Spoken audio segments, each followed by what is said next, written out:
Hello and welcome back to the Alpha Center for Divorce Mediation.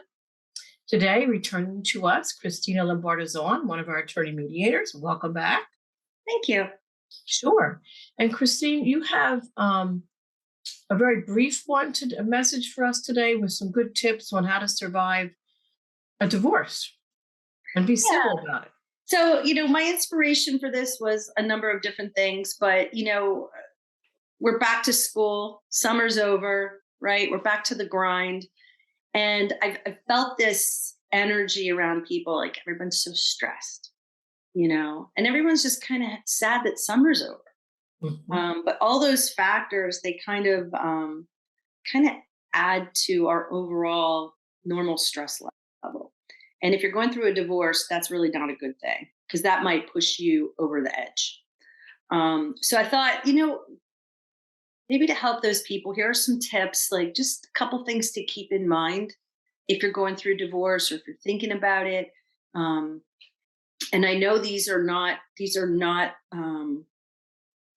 brand new reminders. They're old reminders, right? But that's the word I'm thinking of as a reminder. We need to remind each other, hey, do these and we'll have maybe an easier divorce. So Right. The theme of what I wrote in the blog was about being civil. And, when we get stressed, sometimes we tend to lose our calm, cool, and poised demeanor.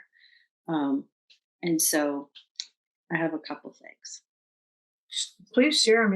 It made me think about how this is a really stressful time of year because if you have young kids, it's the activities they're back into, the school, lots of stuff to do to get them settled into school. So this is probably already going to be helpful tips, just during, as you said, reminders. Yeah. So, it's good for couples without kids, but, my little caveat is if you have kids, I would pay extra particular attention because, when you have kids, you're on a stage and you're on stage 24 hours a day. So the first one I wrote was pick your battles. I see clients, and I'm trying to mediate their divorce and kind of help them divide up assets and liabilities. And there are people out there that have the best intentions, but they get focused in on one issue and they can't break away from it. And it's not that they're bad people. It's just, the stress of everything is, it allows them to focus. So, don't fight over the $20 wall hanging. Don't fight over, which color suitcase you're keeping. But people do that. Okay. Mm. Those little things are what I call personal property. And personal property, you really shouldn't be fighting over unless it is like an heirloom, something that was passed down from one relative, one side of the family. But if it's not something super valuable like that, let it go. Don't fight over it. It's not worth it.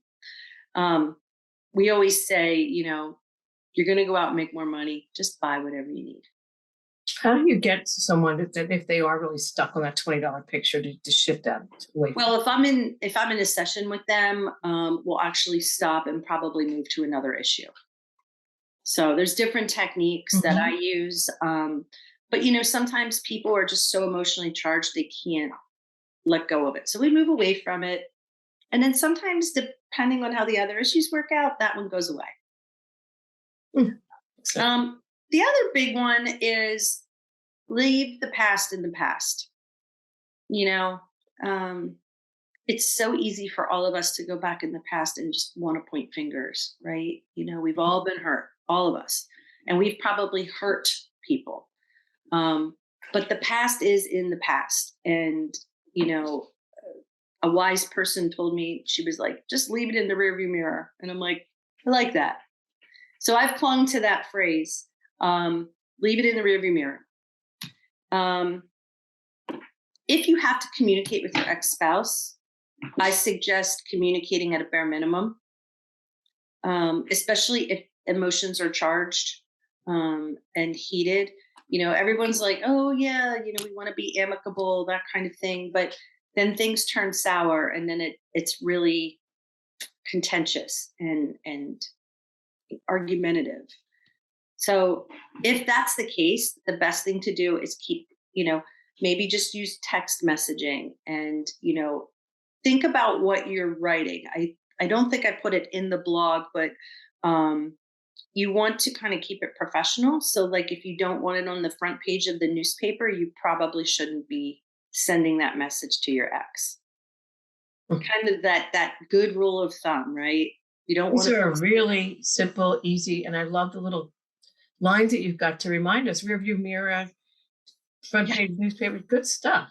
yes. Well, I forget who told me that, but it's like if you have that image in your head, it does help you remember. Um, the oldie but goodie is don't disparage the other person. I mean, I don't know anyone that really likes their ex-spouse. I mean, that's why you're getting divorced, right? Because there were differences. There were differences in values, differences in philosophies, whatever. But there really serves no purpose in disparaging the other person. Um, so that's a hard one to chew and absorb. It really is.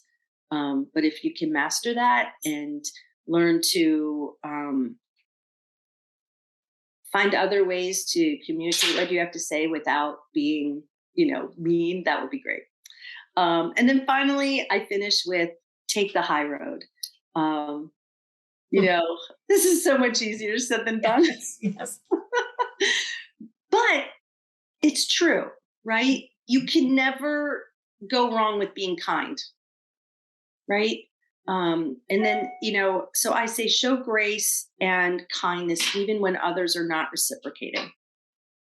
And so, I did put a little blurb in there that karma, I think, is real. And so what goes around comes around.